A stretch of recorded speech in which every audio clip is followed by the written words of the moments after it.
नमस्कार, मनी गुरु की इस खास पेशकश में आप सभी का स्वागत है। मैं हूं स्वाति रायना। आज हम आपको बताएंगे निवेश के ऐसे नियमों के बारे में जिससे आप ये जान सकते हैं कि निवेश की गई रकम कितनी रफ्तार से बढ़ेगी।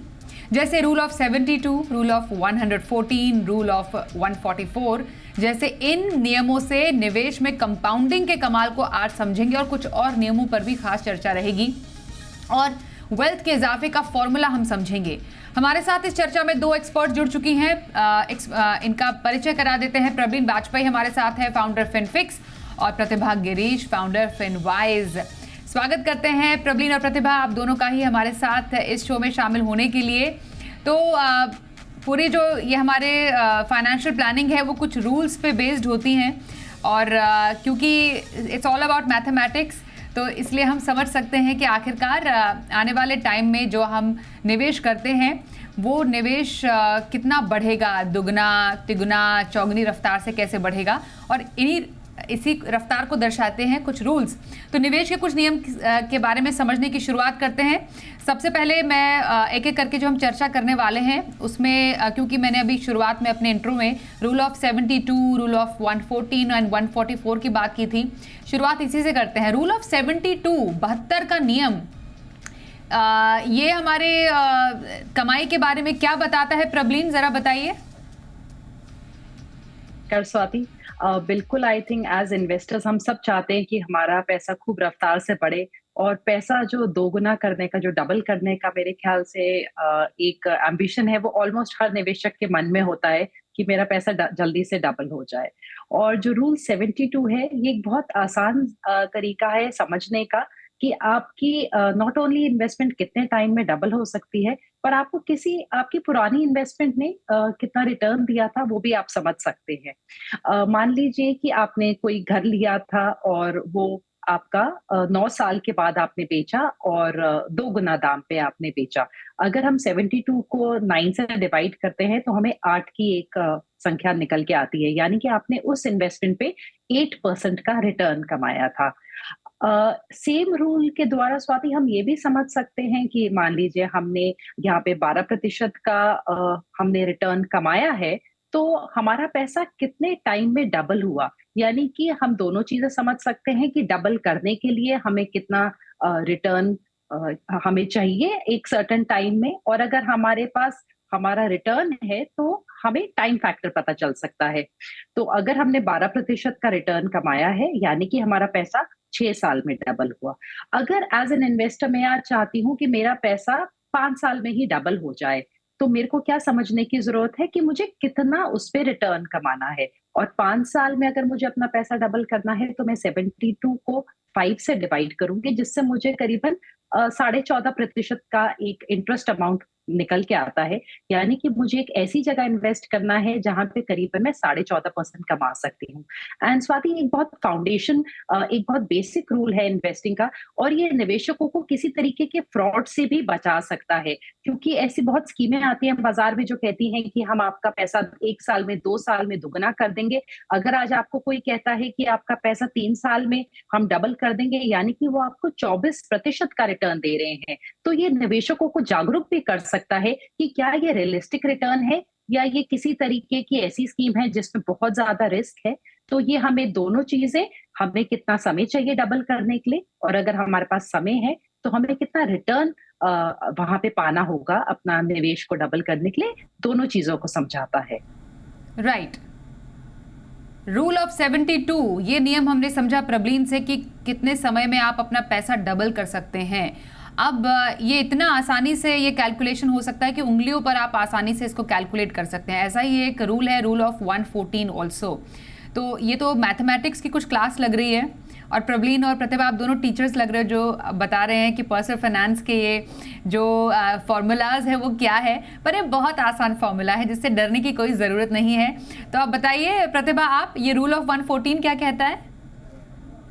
रूल ऑफ 114 एग्जैक्टली वही है जैसे 72 है डबलिंग ऑफ मनी के लिए, 114 जो है वो ट्रिपलिंग ऑफ मनी के लिए है।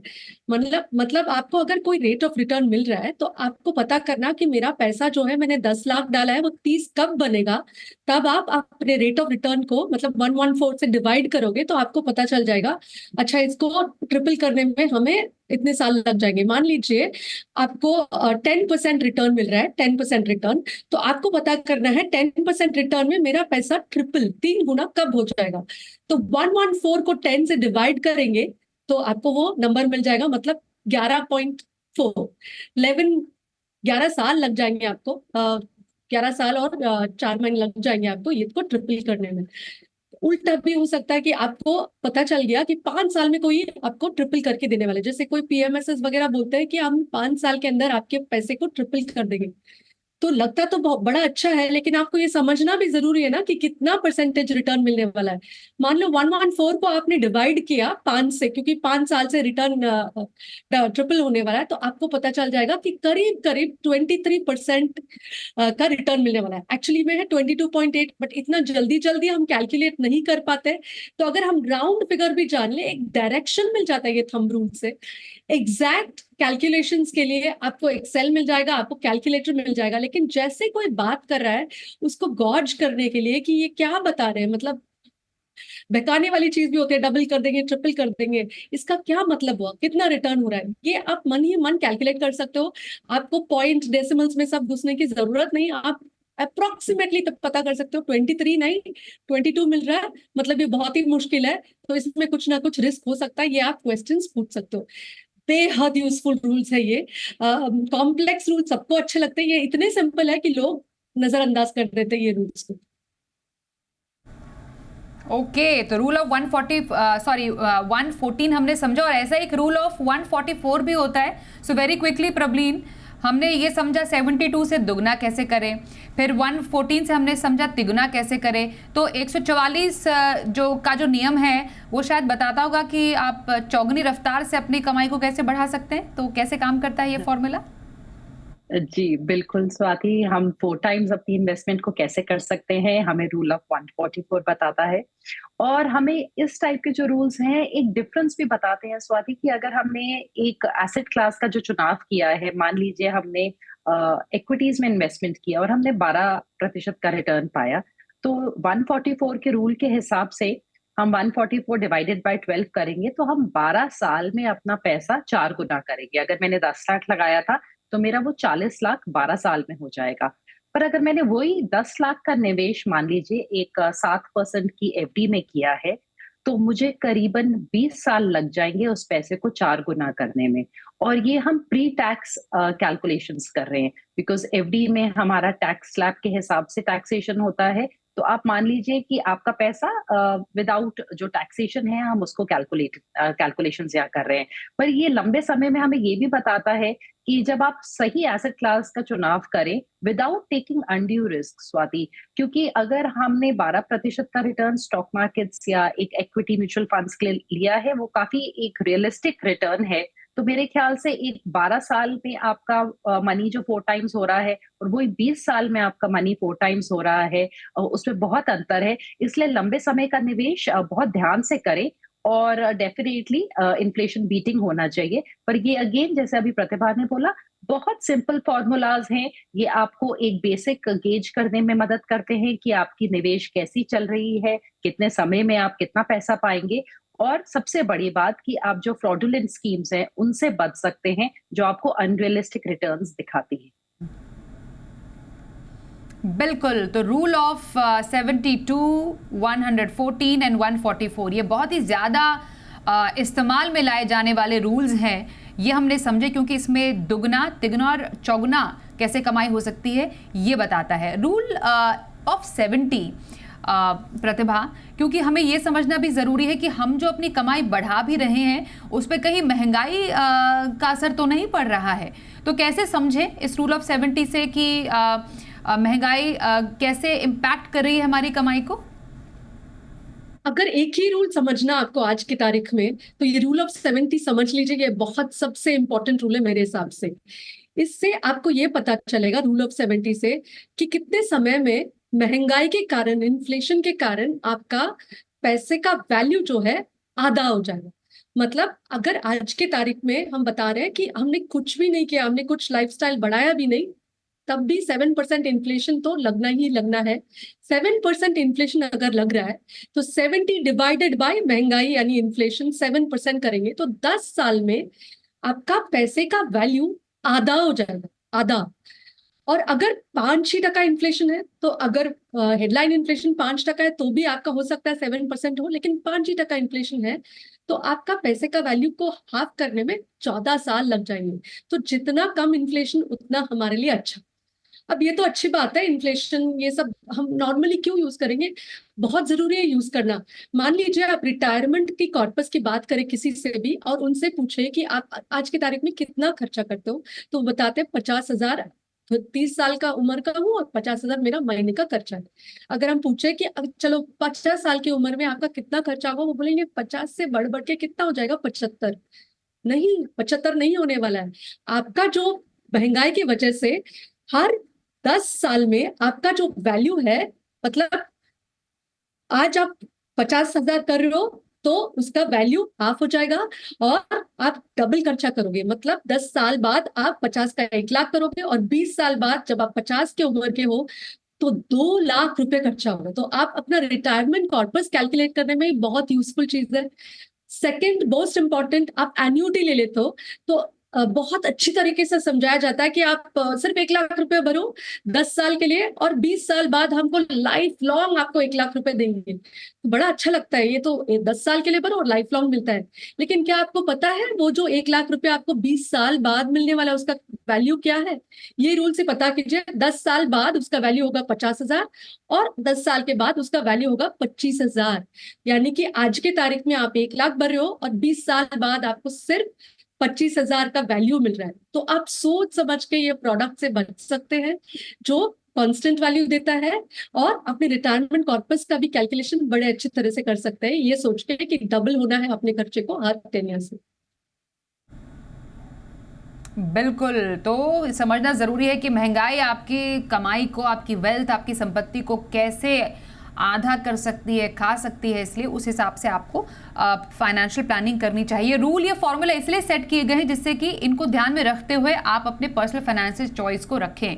प्रबलीन, अब थोड़ा सा ऐसे रूल्स की बात करते हैं जो कि हमें अपने चॉइसेस के बारे में ज़्यादा बेटर ढंग से इन्फॉर्म चॉइसेस बनाने की के लिए मदद करते हैं। जैसे कि जब हम में से तो कई लोगों के लोन्स चल रहे हैं, लेकिन कई बार ईएमआई का जो कंपोनेंट होता है हमारी कमाई पर हावी हो जाता है। तो कितना यूजुअली प्रपोर्शन होना चाहिए ईएमआई का हमारी इनकम के कंपैरिजन में, और कैसे पता करें कि हमारी जो आउटगो है, मतलब जो आउटफ्लो है, ज़्यादा हो रहा है हमारी कमाई से? जी। स्वाति, डेफिनेटली हम एक ऐसे टाइम पे रह रहे हैं जब हम कोई भी चीज खरीदने से पहले ये नहीं सोचते कि हम उसको पूरा परचेज कर सकते हैं, नहीं। बहुत सारी चीजों के लिए हम ये सोचते हैं कि हम उस चीज की ईएमआई को अफोर्ड कर सकते हैं या नहीं। और मेरे ख्याल से आज के टाइम पे अगर आप एक 25 से 60 की एज ग्रुप में अगर आप लोगों को देखें तो शायद ही कोई ऐसा हो जिसके ऊपर कोई छोटा या बड़ा ईएमआई का बर्डन ना हो, चाहे वो होम लोन हो, चाहे व्हीकल का लोन हो। बहुत लोग पर्सनल लोन्स ले लेते हैं। तो बहुत तरीके के जो हमारी मंथली इनकम में से ईएमआईज कटती हैं। अब अगर हम मान लीजिए आज आप 100 रुपए कमा रहे हैं, अब 100 में से आपकी कितना अमाउंट है जो आपको लोन्स के लिए देना है, इसका एक बड़ा सिंपल जो फॉर्मूला है जिसको हम डेट टू इनकम रेशियो बोलते हैं। हम बोलते हैं कि जो आपके ऊपर डेट है वो 40% से ज्यादा नहीं होना चाहिए। एंड 40% भी हम अपर लिमिट बता रहे हैं Swati. So the ideal is कि आप अपने ऊपर जो डेट है उससे कम ही रखें। इनफैक्ट जब आप अपने किसी भी तरीके के लोन के लिए अप्लाई करते हैं तो इवन जो इंश्योरेंस या जो बैंक्स होते हैं, जो कंपनी बेसिकली आपको दे रही है लोन, वो भी चेक करती है कि आपके ऊपर कितने लोन्स हैं ऑलरेडी और आपका डेट टू इनकम रेशियो क्या बन रहा है, या जितनी आपकी सैलरी है उसके हिसाब से आप क्या उस लोन को उतनी आपकी क्षमता है कि आप लेके उसको सर्विस कर पाएंगे। एंड मेरे ख्याल से इसको आइडियली आप 30-35 के ऊपर ना जाने तक तो बहुत अच्छा है। एंड अगर आप 40 के ऊपर हैं या 40 पे हैं, तो मेरे ख्याल से स्वाति यहाँ ज़रूरी है कि एक बार जो भी हमारे दर्शक हैं यहाँ देख रहे हैं, एक बार आप प्लीज़ लिस्ट बनाइए कि आपके पास कितने लोन्स हैं, उनमें से कितने प्रोडक्टिव हैं और कितने नॉन प्रोडक्टिव।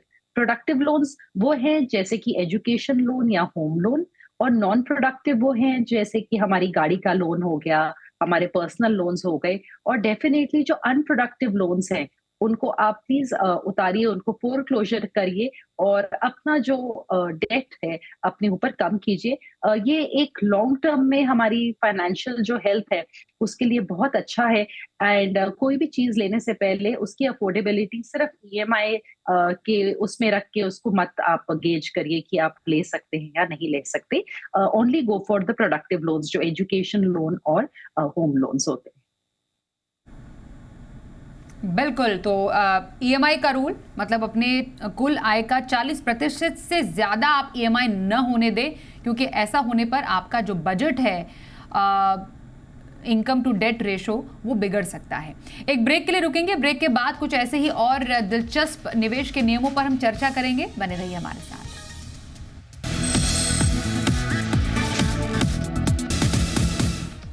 निवेश के नियमों की आज हम खास चर्चा कर रहे हैं। हमारे साथ दो एक्सपर्ट्स हैं, प्रबलीन वाजपेयी और प्रतिभा गिरीश। प्रतिभा, एक बहुत ही पॉपुलर रूल है जिससे हम ये समझ सकते हैं कि हमारे जो हाथ में पैसा आता है महीने के अंत में, खासतौर पर नौकरी पेशा जो लोग हैं उनके लिए, उन पैसों का इस्तेमाल वो कैसे सही तरीके से कर सकते हैं, जिसको हम 50-30-20 रूल कहते हैं। जरा बताइए रूल कैसे काम करते हैं और क्या इसमें कुछ ट्वीकिंग भी की जा सकती है या कुछ बदलाव भी किए जा सकते हैं समय के हिसाब से? जैसे इनकम आता है तो हमारे नीड्स बहुत लंबे होते हैं, और आज की तारीख में ये फैशनेबल नहीं है कि हम अपने बजटिंग करें या फिर हम अपने एक्सपेंसेस को लिख के रखें। उसको कैटेगराइज करना तो दूर की बात। 50-30-20 रूल जो है वो ये बताता है कि जब आपका इनकम 100 है तो उसका 50% यानी कि 50 आप अपने जरूरतों के लिए रखें, और जो 30 है जो अपने वांट्स के लिए रखें, और 20% का निवेश करें। तो डेफिनेटली जो आपके पास इनकम आया तो तुरंत का तुरंत आप निवेश कर दें, क्योंकि वो जो बचा कुचा निवेश करेंगे वो नहीं चलती है। आपके पास इनकम आ गया तो 20 आपने 50-30-20 रूल फॉलो करने का सोचा है, 20% निवेश कर दें, और बाकी का अपने एक्सपेंसेस को डेफिनेटली ट्रैक करें। और इसमें से आप कैटेगराइज कर सकते हैं कि ये जरूरतें हैं कि ये हमारी चाहत है, और 50% go towards your wants and 30% towards your 50% towards your needs and 30% towards your wants. Now इसमें कुछ चेंजेस हो सकता है अगर आप अभी स्टार्ट कर रहे हो, और 20% मतलब आप 25 ईयर्स के हो, अभी आपने नौकरी पेशा स्टार्ट किया है, इनकम आ रहा है, आपके बहुत सारे नीड्स है, बहुत सारे वांट्स है, आप 20% नहीं कर सकते हो तो आप 10% से स्टार्ट कर सकते हो, और इंक्रीज कर करके 20 तक आ सकते हो, एवरी ईयर इंक्रीज कर सकते हो। और जैसे आपका सब नीड्स और वांट्स पूरे होते जाते हैं, 20 को आप बढ़ा सकते हो, निवेश को बढ़ा सकते हो।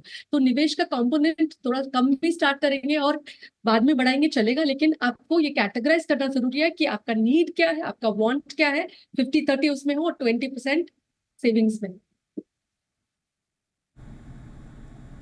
ओके, तो निवेश का 50-30-20 रूल जो आपका मंथली बजट फिक्स करने में, मैनेज करने में आपकी बहुत ज़्यादा मदद करता है, तो इसका ज़रूर ध्यान रखिएगा। और इसी से जुड़ा हुआ एक और रूल है जो कि हमें ये बताता है कि आप फिजूल खर्ची से कैसे बच सकते हैं, क्योंकि ना चाहते हुए भी प्रबलीन ऐसा हो जाता है कि हम जो हाथ में पैसा होता है उसको ज़रूरत से ज़्यादा खर्च कर बैठते हैं। तो ऐसा कोई रूल है या ऐसा कोई तरीका है जिससे कि फिजूल खर्ची थोड़ा रुके और हम वाइजली इन्वेस्ट करें, वाइजली खर्च करें? वाइजली खर्च करना स्वाति बहुत ज्यादा जरूरी है, और हम लोग बिल्कुल इतनी ज्यादा टेम्पटेशंस के बीच में रहते हैं। मोबाइल खोलते हैं आप, अगर आप अपने सोशल मीडिया पे जाए तो भी आपको शॉपिंग के लिंक्स दिख जाते हैं। हम मॉल्स जाते हैं वीकेंड्स पे तो हमेशा शॉपिंग और स्पेंडिंग की तरफ काफी टेम्पटेशन होती है, और यहाँ पे एक रूल है, ऑफ कोर्स उसमें थोड़ा संयम रखना होगा। सो एक 7 डे स्पेंडिंग रूल हम बोलते हैं कि अगर आपको कोई बड़ी परचेज करनी है, स्पेशली फेस्टिवल्स के टाइम पे हम लोग कई बार अपने बजट को एक्सीड कर देते हैं। मान लीजिए आप बड़ा टीवी लेना चाहते हैं, फ्रिज लेना चाहते हैं, कोई एक्सपेंसिव हैंडबैग लेना चाहते हैं, तो आप डेफिनेटली उस चीज को अपने माइंड में रखिए कि ये है, आप उसकी कीमत पता कर लीजिए, सारी चीजें ठीक हैं। बट आप उसको परचेज करने से पहले एक जिसको बोलेंगे कूलिंग ऑफ पीरियड दे दीजिए। हम लोग कहते हैं स्लीप ओवर इट, कि आप उस थॉट के साथ थोड़ा टाइम दीजिए कि क्या वो आपको लेने की जरूरत है या नहीं। और यहाँ पे हम एक 7 डे का पीरियड रिकमेंड करते हैं। अगर आप 7 डेज स्वाति नहीं भी कर सकते हैं, तो भी मैं बोलूंगी अगर आप 2-3 दिन का भी लैग दे सकते हैं बिफोर मेकिंग अ परचेज, तो शायद आप बहुत ज्यादा जो अपनी हम कई बार इम्पल्सिव परचेजेस कर लेते हैं उनसे बच सकते हैं, जो बाद में कई बार आपको रिग्रेट भी होता है कि बिना बात के ले लिया, फजूल खर्ची कर दी। तो मेरे ख्याल से थोड़ा सा यहाँ कूलिंग ऑफ पीरियड रिक्वायर्ड है आपके उस चीज को पसंद करने में और फाइनली बाय करने में। ओके, तो ये कुछ अपने आप में धैर्य रखने का नियम लग रहा है कि आप अपने आप को रोकिए किसी भी स्पेंडिंग से पहले। तो ये एक तरीका हो सकता है फिजूल खर्ची से बचने का। वहीं एसेट एलोकेशन तय करने का भी एक बहुत इंपॉर्टेंट रूल है प्रतिभा, जो कि समझना ज़रूरी है और काफ़ी इसको समय से यूज़ किया जाता रहा है, जिसको कहते हैं 100 माइनस अपनी उम्र कीजिए और उससे आपको पता चल जाएगा आपको इक्विटी और डेट में कितना एलोकेट करना है। ये कैसे काम करता है? ये रूल ये बोलता है कि 100 माइनस जो भी आपका एज है, वो जो नंबर निकल आता है वो आपका इक्विटी का परसेंटेज होना चाहिए एसेट एलोकेशन में।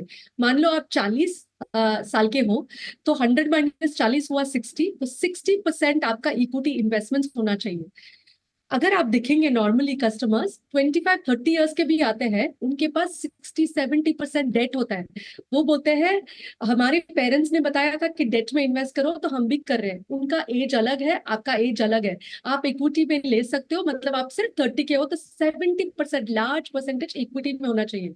और वही चीज जो रिटायर्ड कस्टमर्स होते हैं, उन्हें लगता है कि मैं 60 साल का हो गया या रिटायर्ड हो गया तो 100% मुझे डेट में डालना चाहिए। ये रूल के हिसाब से भी 60 इयर्स में भी आपको 40% की इक्विटी की जरूरत है। तो ये बहुत ही अच्छा एक डायरेक्शन वाला रूल है कि आपके इक्विटी परसेंटेज कितना होना चाहिए आपके एज के हिसाब से। ऑब्वियसली वेरी करता है आपके थोड़ा बहुत कस्टमाइजेशन में कस्टमाइजेशन कर सकते हैं, लेकिन ब्रॉड डायरेक्शन तो बहुत अच्छा देता है। भले आप रिटायर्ड हो, आपको थोड़ा इक्विटी रखना चाहिए, और आप बहुत यंग हो तो इतना सारा डेट जरूर ना रखें, इक्विटी रखें ताकि आपका वेल्थ अच्छी तरह से बिल्ड हो जाए। ओके, ज़रूरत के समय हमें कभी भी पैसे की नीड होती है प्रबलीन, तो कैसे तय करें कि इमरजेंसी के समय जो हमें पैसा चाहिए होगा वो कितना होना चाहिए? क्योंकि कितने की तो कोई सीमा नहीं होती है, फिर भी एक बेसिक अमाउंट तय करने का रूल क्या है? बेसिक अमाउंट में स्वाति आप मान के चलते हैं कि आपके पास कम से कम 6 महीने का खर्चा, जिसमें आपका मंथली जितना आपकी स्पेंडिंग होती है वो हो, आपकी अगर SIPs जाती है, आपके इंश्योरेंस के प्रीमियम जाते हैं, EMI जाती है, उन सारी चीजों को मिला के मान लीजिए आपका 50,000 का महीने का खर्चा बनता है, तो आपके पास 12 के हिसाब से करीबन 6 लाख का एक कंटिजेंसी फंड हमेशा होना चाहिए। पर मान लीजिए आप अकेले ही कमाने वाले हैं और आपके ऊपर डिपेंडेंट्स हैं, बच्चे भी हैं, पेरेंट्स भी हैं, तो फिर आपको कम से कम साल भर का अपना खर्चा रखना चाहिए। अगर आप लेट्स से गवर्नमेंट सर्विस में हैं, तो आप इस कंटिजेंसी फंड को 3 महीने पे भी ला सकते हैं, क्योंकि आपको पता है कि आपको जॉब लॉस का रिस्क नहीं है। और महिलाएं और एंटरप्रेन्योर, स्पेशली यंग वुमेन, जिनको लगता है कल को वो मैटरनिटी लीव लेंगी, जॉब से थोड़ा ब्रेक लेंगी, या एंटरप्रेन्योर्स बिकॉज उनका बिजनेस होता है और वो अपनी सैलरीज अपने को खुद देते हैं, मेरे ख्याल से उनके जो कंटिजेंसी फंड है वो करीबन 1.5 से 2 साल के उनके पास होने चाहिए, सो दैट उनके पास बफर हो इन टाइम्स ऑफ डिफिकल्टी। तो ये एक ब्रॉडर सेट ऑफ रूल्स है, but for an individual Swati minimum 6 months to 1 year का होना चाहिए, डिपेंडिंग ऑन द लाइबिलिटीज जो आपके ऊपर है, in terms of the dependents जो आपके ऊपर है। ओके प्रतिभा, आखिरी सवाल आपसे होगा वेरी क्रिस्पली। रिटायरमेंट की जो रकम है, हम रिटायरमेंट प्लानिंग करते हैं, बहुत इंपॉर्टेंट गोल्स में शामिल होता है, लेकिन कितनी रकम की ज़रूरत पड़ेगी, क्या वो मौजूदा खर्चों से हम पता कर सकते हैं कि मानिए 30 साल में, 30 साल के बाद एट 60 कितने पैसों की ज़रूरत पड़ेगी उस टाइम पे सरवाइव करने के लिए? ये बहुत इजीली थंब रूल है कि आपके आज की तारीख में जितना भी सालाना खर्चा है, अगर उसका 30 टाइम्स आपने इकट्ठा कर लिया कॉर्पस, तो वो आपके रिटायरमेंट के लिए सही रहेगा। ये ऑब्वियसली कस्टमाइज हो सकता है, लेकिन अगर मान लीजिए आपका खर्चा 10 लाख रुपया है आज के तारीख में, ईयरली 10 लाख रुपीज है, 10 लाख इंटू 30 तो 3 करोड़ के पास आपके अगर आपका कॉर्पस है तो आपके लिए रिटायरमेंट कॉर्पस ठीक हो जाएगा। एक ब्रॉड डायरेक्शन देता है और बहुत ही यूजफुल रूल। ओके, तो रिटायरमेंट का ये रूल है जिससे समझ में आप कर सकते हैं, प्लानिंग कर सकते हैं कि आप मौजूदा खर्चों के मुताबिक उसको 30 गुना कर दीजिए और उसके हिसाब से आप ये नटशल में या पता लगा सकते हैं कि आपको कितने खर्चे की ज़रूरत पड़ेगी at the point of retirement. तो कुछ इंपॉर्टेंट नियमों की आज हमने चर्चा की जो कि आसानी से आपको बता सकती है अपने निवेश के बारे में। धन्यवाद प्रवीण और प्रतिभा आपका हमारे साथ शामिल होने के लिए। रुकते हैं ब्रेक के लिए, देखते रहिए जी बिजनेस।